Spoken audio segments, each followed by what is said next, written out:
दोस्तों साथियों, हमें प्रयागराज में कई दिन हो चुका है और अभी तक हम संगम के आसपास मंदिरों का फिल्मांकन किया है और आप लोगों तक पहुंचाने का प्रयास किया है। और अब हम आपको जो है हर्षवर्धन बुद्ध विहार की तरफ लेकर के चलते हैं और हम बिल्कुल बीच रोड पर हैं और हम उम्मीद ये करेंगे कि आप सभी लोग बौद्ध विहार या बौद्ध धर्मावलंबी इसका आनंद ले सकेंगे। वहाँ पर हम कम से कम 2-3 घंटा गुजारेंगे और रेखांकित करेंगे। लेकर चलते हैं हम आपको एक बौद्धिस्ट प्लेस पर और हम आप सभी लोगों को लेकर के चल रहे हैं बौद्धिस्ट प्लेस पर। उम्मीद करते हैं कि आप सब लोग जो है यमुना के किनारे संगम के पास से आप बौद्धिस्ट प्लेस के दर्शन कर पाएंगे। इस बोर्ड से 500 मीटर दूर। हाँ, इस जो आप बोर्ड देख रहे हैं आपके सामने है, यहाँ से जो है 500 मीटर दूर। देखो इतनी जूम किया है इसमें। हाँ सही है, सही है। तो दोस्तों साथियों, हम आपको और बता दें कि ये देखिए, इस सरकार ने जो है टूटी फूटी सड़क दे करके जो है नामांकित किया है, क्योंकि देश की सरकारें हैं कभी नहीं चाहती हैं कि हर्षवर्धन जैसे महान पुरुषों या महान गौतम बुद्ध के विषय में लोग जानें। ये कौन सी धारणा है सरकारों की, हम इस विषय में नहीं बता सकते हैं। तो दोस्तों साथियों, ये देखिए ये सड़क है और हम आपको और बता दें कि ये देखिए हम इस बोर्ड का चित्रांकन किया था।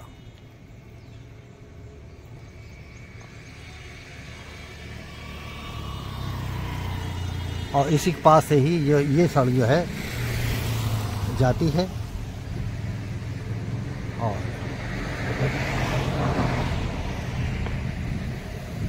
तो आइए चलते हैं हम बौद्ध प्लेस पर। तो हम 200 साथियों बुद्ध विहार वगैरह को हम आपको जो भी वहाँ पर है वो आपको अवलोकन करवाएंगे। उम्मीद ये करेंगे कि आप लोगों को बहुत अच्छा लगेगा, क्योंकि बाबा साहब ने भी जो है बौद्ध धर्म अपनाया था और देश दुनिया में बौद्ध धर्म के विषय में दुनिया जानती है, लेकिन हमारे देश की जो सरकारें हैं वो नहीं चाहती हैं कि जन जन तक गौतम बुद्ध के विचारों को समझा जाए। तो साथियों, हम इसी जगह से इस सड़क पर से ये फिल्मांकन बंद करते हैं और जब करीब आ जाएंगे तो फिर आपको दिखाएंगे। धन्यवाद। दोस्तों साथियों और हमारे व्यूअरों देखने वालों, आज हम इलाहाबाद के जो है बौद्ध विहार आए हुए हैं और मुझे बड़ा गर्व है कि हम नाम नहीं जानते भंते जी से हमारी मुलाकात हो गई और हमारे इस समय जो है सामने भंते जी हैं और उनसे हम कुछ जानना चाहेंगे कि भंते जी, माफ़ करना हमने नाम तो सुना था लेकिन दिमाग मिस हो गया, तो सबसे पहले हम ये जानना चाहेंगे कि आपका शुभ नाम क्या है। बहुत बहुत साधुवाद सर। मेरा नाम भंते नीतेश वर्धन है और मैं सम्राट हर्षवर्धन बुद्ध विहार में रहता हूँ। जैसा कि आप लोग आए सम्राट हर्षवर्धन बुद्ध विहार में, आपको इसके बारे में हम थोड़ा बहुत बताएंगे। ये सम्राट हर्षवर्धन बुद्ध विहार अरैल नैनी प्रयागराज में स्थित है। जी, कहाँ पर स्थित है? अरैल नैनी प्रयागराज में स्थित है। अच्छा, ये जो है अरैल कहाँ पर पड़ता है? अरैल ये जो गांव है, ये जो बुद्ध विहार है, ये जो गांव है ये अरैल है। जी जी। हाँ, तो ये अरैल में ही संगम में यमुना नदी के किनारे तट पर यह स्थित है सम्राट हर्षवर्धन बुद्ध विहार। अच्छा, ये जो है बुद्ध विहार जो है यमुना नदी के किनारे तट पर स्थित है। हाँ, थोड़ी 100 मीटर की दूरी पर 100 मीटर की दूरी पर 100 मीटर की दूरी पर यमुना है और वहीं पर यह बुद्ध विहार। थोड़ा सम्राट हर्षवर्धन और बुद्ध विहार के समय 2 शब्दों में आप जो है बताएं, क्योंकि हम भी इस क्षेत्र में बिल्कुल अननोन है। देखिए सर, जो हमारे बुद्ध विहार का नाम है सम्राट हर्षवर्धन बुद्ध विहार, जैसा कि हमने इतिहास में पढ़ा है कि सम्राट हर्षवर्धन 6वीं शताब्दी में जब कन्नौज के राजा थे जी और कन्नौज से जब वो प्रयागराज में आते थे जी। तो यहाँ पर वह भिक्षुओं को, बौद्ध भिक्षुओं को, जैसा कि आप सभी जानते हैं कि सम्राट हर्षवर्धन एक बुद्धिस्ट राजा थे और वो यहाँ प्रयाग में आते थे। प्रयाग में आकर बौद्ध भिक्षुओं को और अन्य लोगों को भी दान करते थे और वहीं से इस मेले का आयोजन का शुरू हुआ। तो उन्हीं के उपलक्ष्य में, उन्हीं को देखते हुए, अपने बुद्ध संस्कृति को इतिहास से जोड़ते हुए हमने इस सम्राट हर्षवर्धन, इस बुद्ध विहार का नाम सम्राट हर्षवर्धन रखा, ताकि हम अपनी ऐतिहासिकता को बनाए रखें और इस बुद्ध विहार को आगे बुद्धिज्म के कार्यों को लेकर आगे जा सकें। भंते जी, हम थोड़ा सा भ्रमित ये हैं कि हमारा समाज जो है, जितना ही बौद्ध धर्म के विषय में प्रचार किया जाता है, लोग उसकी तरफ मुड़ नहीं पा रहे हैं। इसके पीछे गरीबी है या हमारे जो देश में धर्मांधता दूसरी है? इसके पीछे कौन सा कारण हो सकते हैं? देखिए, बुद्धिज्म की ओर मुड़ना जाहिर सी बात है। अगर हम संसार में ऐसे देखें, लोगों का स्वभाव क्या है कि अच्छी चीजों को लोग सिखा रहे हैं। स्कूल हैं, कॉलेज हैं, धम्म के कार्यक्रम चलाए जा रहे हैं, लोगों को अच्छी बातें सिखाई जाती हैं, फिर भी लोग अच्छी बातें सीख नहीं पाते। बुरी बातें बिना बताए हुए भी लोग सीख जाते हैं।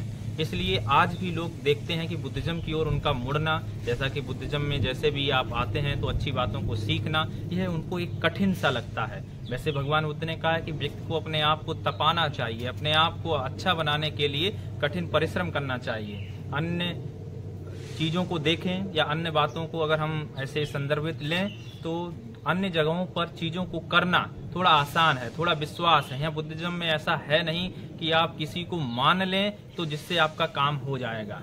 यहाँ पर आपको हर चीज स्वयं से करना पड़ेगा। कोई ऐसा व्यक्ति नहीं है कि आपकी, जिसके ऊपर आपकी कृपा हो जाए, जिससे आपके काम हो जाए। इसलिए थोड़ा कठिन भी लगता है, इसलिए लोग इसको थोड़ा कम इसकी तरफ आकर्षित हो पाते हैं। जहाँ तक कि मैं समाज से ही ताल्लुक़ रखता हूँ जी, और हमने ये महसूस किया कि आदमी एक मुहावरा जो है हिंदू और दलित समाज में व्याप्त है कि भगवान चोंच दी है तो खाने को भी देंगे। हमारे हिसाब से जो हिंदू वर्ण व्यवस्था है उसमें इसका बहुत बोलबाला है, क्योंकि जो गरीब तबके लोग हैं उन लोगों को हमारे समाज के जो कतिपय लोग हैं, हम उनका नाम लेना उचित नहीं समझते हैं, वो लोग इस तरह भ्रमित करते हैं कि बेटा परेशान क्यों होते हो, भगवान ने चोंच दी, भगवान ने मुंह दिया है, जब भगवान ने मुंह दिया है तो खाने को भी देंगे। पता चलता ये है कि वो 2 दिन तक भूखा रहता है और कहीं न कहीं उसको जो है खाना मिलता है और तब उसको आंखें खुलती हैं। वो कहता है कि हम 2 दिन हो गया भूखे, तो कहा ये भगवान जो है आपकी परीक्षा ले रहे हैं। तो मेरे हिसाब से ये बातें तो टोटल अंधविश्वास और मूर्खता की बातें हैं। आप इसमें क्या कहना चाहिए? कर्म करना चाहिए। देखिए, मैं इसमें यही कहना चाहूंगा, जैसा कि बुद्धिज्म में आप जानते हैं, जैसे लोग यह विश्वास रखते हैं कि भगवान ने हमें पैदा किया है तो हमें वो खाने को भी देंगे, जबकि हम लोग बुद्धिज्म में ऐसा किसी भी तरह का विश्वास नहीं है। हम पैदा हुए हैं तो हमें अपने माता पिता की वजह से पैदा हुए हैं, और जब तक हम कर्म नहीं करते, जब तक हम कार्य नहीं करेंगे तो हमको खाने के लिए नहीं आएगा। हम कार्य नहीं करेंगे तो हम अमीर नहीं हो सकते। और अगर हम ये मान्यता रख लें कि हम 2 दिन भूखे हैं, 4 दिन भूखे हैं, इसके बाद 5वें दिन खाना मिलेगा, तो आप इसको ऐसे भी समझ लें, आप किसी भगवान को ना माने, किसी भी ऐसी शक्ति को माने, 2 दिन आपको खाना ना मिले तो भी कोई व्यक्ति आपको देखकर खाना दे ही देगा, क्योंकि बहुत से लोगों के मन में दूसरों के प्रति करुणा का भाव पैदा होता है, दूसरों के लिए सहायता करने का भाव पैदा होता है। तो भगवान जैसे बुद्धिज्म में जो भगवान का कॉन्सेप्ट है या उसकी जो परिभाषा है, वो ऐसी कोई उसकी परिभाषा नहीं है कि कोई एक अलौकिक शक्ति है जो हमारी देखरेख कर रही है या हमारा पालन पोषण कर रही है।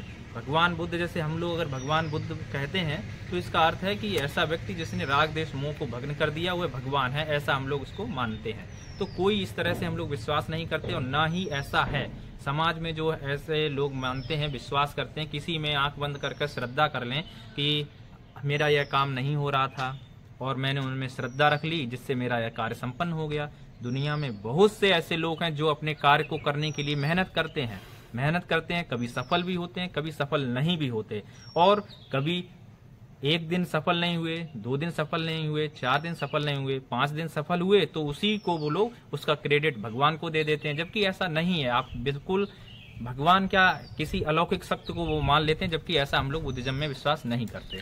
भंते जी बहुत बहुत धन्यवाद। आपने कुछ हमारे जो है मन मस्तिष्क पर कुछ अंधकार छाया हुआ था और मुझे आपसे भाषित हुआ। मैं थोड़ी अपनी और बात कहना चाहता हूँ कि क्या बुद्धिज्म में जो है अंधविश्वास का कहीं स्थान है? देखिए, मुझे लगता है बुद्धिज्म में क्या कोई भी व्यक्ति ऐसे तो कहेगा कि कहीं पर भी अंधविश्वास नहीं है। जानना हमको है कि क्या चीजें अंधविश्वास हैं, क्या चीजें अंधविश्वासित नहीं है। उदाहरण के लिए मैं किसी अन्य धर्मों का उदाहरण न दूं, मैं बुद्धिज्म का ही उदाहरण दूंगा। जैसे अगर हम किसी भी भगवान बुद्ध की प्रतिमा को देखते हैं तो भगवान बुद्ध की प्रतिमा को केवल प्रतिमा मात्र ही देखें, उनके जो शरीर का आकार है या उनके जो गुण थे जिनकी वजह से उनके कान लंबे थे, या इस तरह से उनके जो शरीर के जो गुण हैं, उनसे हमको यह केवल मिल सकता कि किन किन अच्छे कार्यों की वजह से वो उनके गुण ऐसे हुए। जैसे हमने भगवान बुद्ध की प्रतिमाओं को देखा होगा, उनके कान लंबे हैं, उनकी जीभ माथे तक छूती थी, उनके 44 दांत थे, उनके हाथ लंबे थे। तो वो किन किन गुणों की वजह से उनके साथ ऐसे लक्षण हुए थे, 32 लक्षण थे।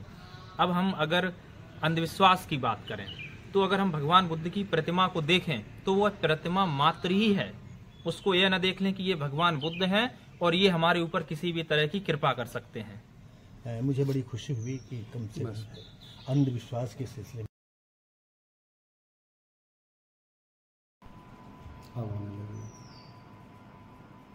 सेकंड चलने लगे। हाँ दोस्तों, साथियों, देखिए गौतम बुद्ध की प्रतिमा को आप देख रहे हैं, गौतम भगवान की मूर्ति को देख रहे हैं, और आप ये भी देख रहे हैं कि कितनी शांति मुद्रा में, कितनी सौम्य तरीके से जो है ये प्रतिमा है, जिस प्रतिमा का जो है दर्शन करने से कितनी अच्छी भावनाएं उत्पन्न होती हैं। मैं किसी अंधविश्वास की बात नहीं करता हूं, लेकिन ये तो है कि पूरी दुनिया में गौतम बुद्ध के विचारों को लोगों ने अपनाया और आसमान की बुलंदी पर चले गए। तो दोस्तों, साथियों, हम आगे आपसे जो है ये जानना चाहेंगे कि भंते जी, मैं आपसे एक बात और अनुरोध करना चाहता हूँ। जी।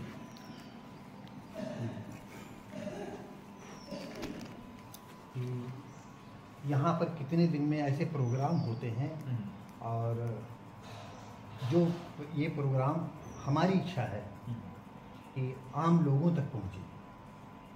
देखिए, सम्राट हर्षवर्धन बुद्ध विहार में यहाँ पर मुख्य रूप से हम धम्म से संबंधित कार्यक्रम चलाते हैं, जिसमें मुख्य रूप से पाली भाषा और सम्राट अशोक की लिपि, धम्म लिपि, उसको यहाँ पर सिखाई जाती है, पढ़ाई जाती है। इसकी एक प्रॉपर क्लास हमारे यहाँ पर हर महीने में किसी एक संडे को चलती है, जिसमें सुबह 7 बजे से लेकर शाम के 5 बजे तक क्लास चलती है।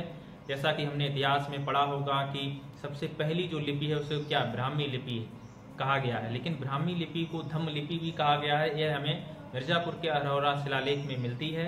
तो जिस लिपि को सम्राट अशोक ने लिखवाया, जो स्तूपों, चैत्यों, शिलालेखों तथा जहां पर भी सम्राट अशोक ने अपने स्तंभ लिखवाए, वो सभी उन सब अपने लेखों को, भगवान बुद्ध के वचनों को और अपने शासन को उन्होंने धम्म लिपि में लिखवाया।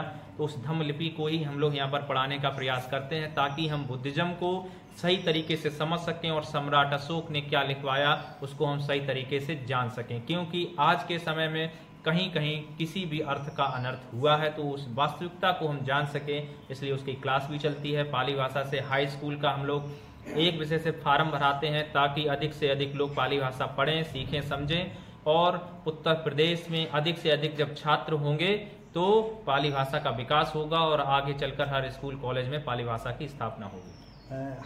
हम अपने चैनल के माध्यम से आपसे जानना चाहेंगे कि आप केंद्र सरकार से क्या उम्मीदें किए हैं, या प्रांत की सरकारों से आप क्या उम्मीदें किए हैं?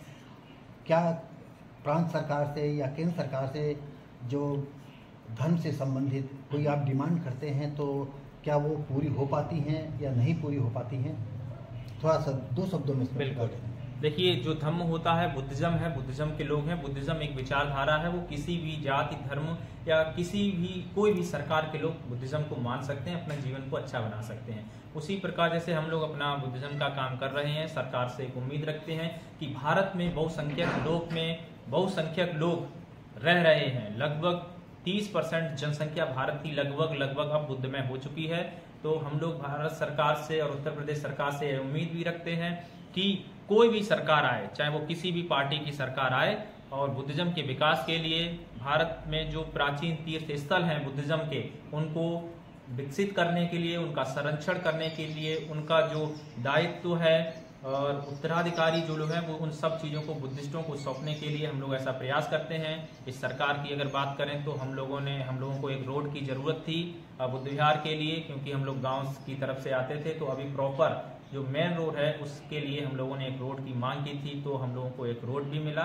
तो यह हमको बुद्ध विहार के लिए सहायता हुई है, और आशा है कि जितने भी प्राचीन तीर्थ स्थल हैं वो किसी भी, चाहे सरकार कोई भी हो, हमारी संस्कृति को और हमारी विरासत को बचाने का काम करेगी, ऐसी हम उम्मीद करते हैं, और ऐसा हम हर सरकार में प्रयास भी करेंगे।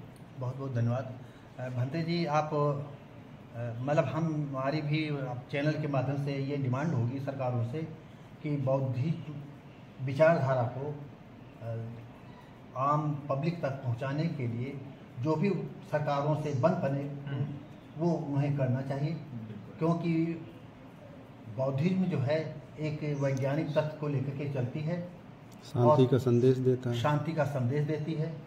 और आज पूरी दुनिया में जिस तरह से कहीं परमाणु युद्ध की धमकी दी जा रही है, कहीं आतंकवाद की धमकी दी जा रही है, तो उसमें जो है बौद्धिज्म जो है अपना बहुत बड़ा योगदान दे सकती है। बिल्कुल।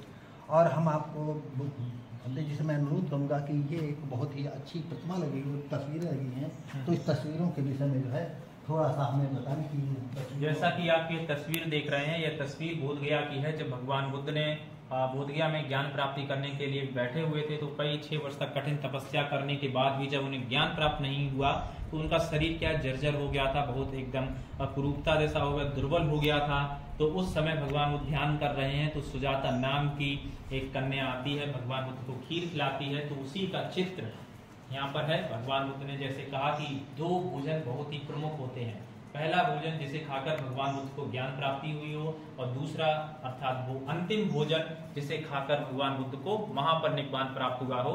तो बुद्धिज्म में सुजाता की खीर और चुंद सुनार का भोजन, सुजाता की खीर का भगवान बुद्ध को पहला भोजन और चुंद सुनार का अंतिम भोजन बहुत ही बुद्धिज्म में फेमस है। तो उन्हीं का चित्र हम लोगों ने यहाँ पर लगाया है। बहुत बहुत हम समझते हैं कि दोस्तों साथियों, बुद्धिज्म के भंते जी ने जो बताया है काफ़ी हद तक सही बताया है, और इनके ज्ञान के प्रकाश को शायद हम आप लोगों से अनुरोध करते हैं कि अपने मन तन विकास के लिए अपने परिवार में जो है इनके ज्ञान के प्रकाश को समझें और भंते जी के विचारों को समझें और अपनाएं।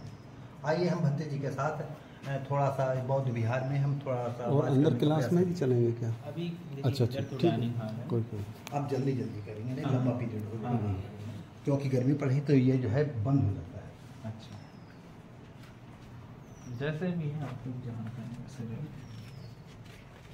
ठीक है। मेन तो लंबा हाल ही है। जूता पहन लीजिए। दोस्तों साथियों, अब हम जो है भंते जी के साथ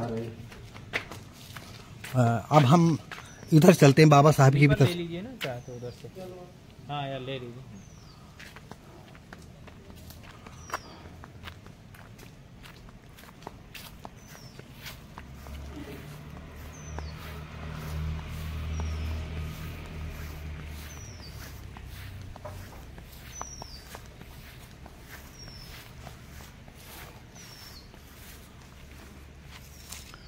दोस्तों साथियों, देश के महान विभूतियों में से सम्राट अशोक की आप प्रतिमा को देख रहे हैं।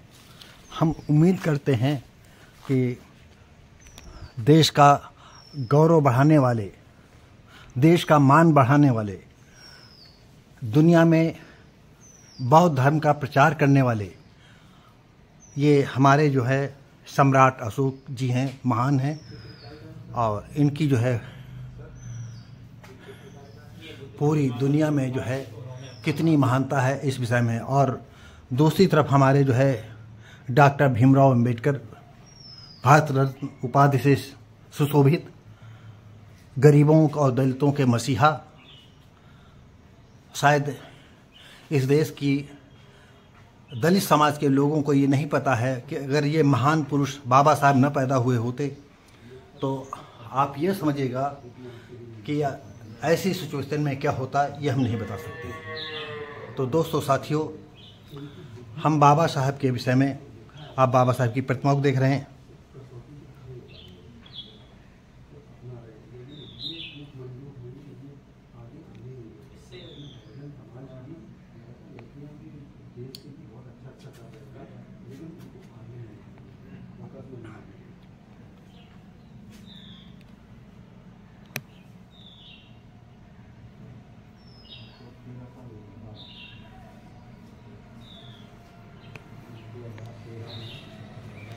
आप देखें सम्राट अशोक के कुछ विचारों को।